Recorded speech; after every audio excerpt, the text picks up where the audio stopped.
12月4日採取行動。協會不僅是一系列原則，它是採取行動的是走者的組織。我們必須傳達這種訊息，否則我們自己就會枯萎。那些沒有得到真相的人也可能會死去。比爾的視覺第13頁英文版。我渴望生存，但如果要成功，就必須積極行動，實施上蒼賜予的方案。我加入了 AA 這個集體，在這裏我會打開門，走進大廳，煮咖啡，做清潔工作。大約清醒3個月後，一個過來人告訴我，我是正在實踐第12個步驟的事情。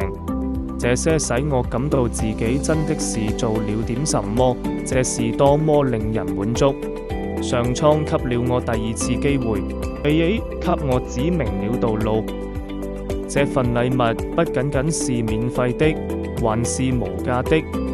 現在當我看到協會新來的同伴得到成長的喜悅時，就會提醒了我是從何處而來，現在在何處，以及有無限可能的未來。